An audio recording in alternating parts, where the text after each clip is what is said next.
Dust to Dishes, a psychological thriller slash sci-fi by Fiction Paradox. Great cuisine isn't just tasted, it's remembered. That was the mantra of Julien Marchand, the greatest chef of his generation. His flagship restaurant, Éveil, was the most exclusive dining experience on Earth. No menu, no reservations, only invitations. A seat at Éveil was a rite of passage for the elite, world leaders, artists, billionaires. His dishes weren't just food, they evoked feelings. One bite of his signature entree, and you'd feel as if you'd fallen in love for the first time. His desserts left people weeping from nostalgia, remembering childhood moments they'd long forgotten. Patrons described his food as something spiritual, supernatural. Julien was more than a chef. He was an alchemist of the senses. When journalist Theo Hartmann received an invitation to dine at Éveil, he knew something was off. He wasn't rich. He wasn't famous. Why would Julien Marchand invite him? But Theo had spent years investigating secrets hidden in high places. And something about Julien Marchand never sat right with him. The chef rarely spoke in interviews, never shared his techniques. And there were whispers, stories of guests who dined at Éveil and never felt the same again. Theo saw the invitation as an opportunity, an exclusive meal, a hidden truth. Theo arrived at Éveil on a night that felt preordained. The restaurant, hidden in a mansion deep in the French countryside, had an otherworldly stillness. Only 10 guests dined at a time. Each dish was unveiled like a performance. The first course, pure euphoria. The second, a flood of childhood memories. By the third course, Theo began hearing voices, whispers in his mind. By the fifth course, he felt as if he wasn't alone in his own body. Every dish seemed to bring flashes of someone else's life. A woman's laughter, a man's final breath, a child's last words. By the final course, Theo's hands were shaking. He stared across the table. The other guests looked different. Their eyes held a familiarity he couldn't place.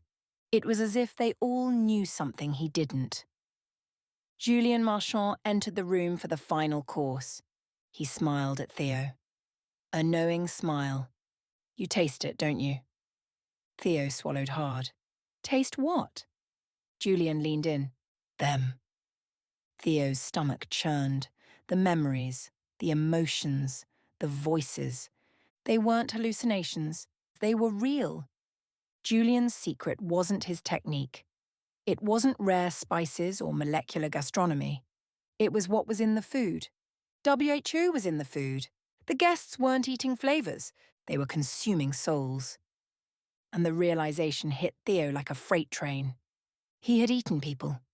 Julien sat across from him, sipping a deep red wine. I spent years perfecting the process, he mused. A way to preserve memory, to transfer essence. Theo's pulse pounded in his ears. The morgue, he whispered. You buy the ashes, and the families. Julien smirked. A pinch of fine dust, a little deception. The families get a lovely urn filled with nothing but dirt. Theo couldn't breathe. The nostalgia, the love, the pain. It wasn't flavor.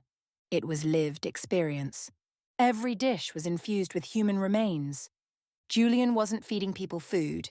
He was feeding them the dead.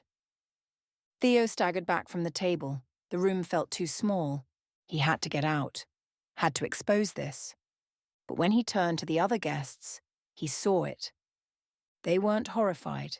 They were smiling because they had all known. And now so did he. Julien stood, placing a hand on Theo's shoulder. Every person who has ever learned the truth has two choices. His grip tightened. Join us. Or become the next course. Theo's heartbeat slammed against his ribs. He looked down at the plate in front of him. The dish was beautiful. Elegant. And it had his name carved into the plate. The next day, Éveil's menu featured a new dish. A delicacy. A once-in-a-lifetime experience. It was called The Journalist. And the flavor? Undescribable.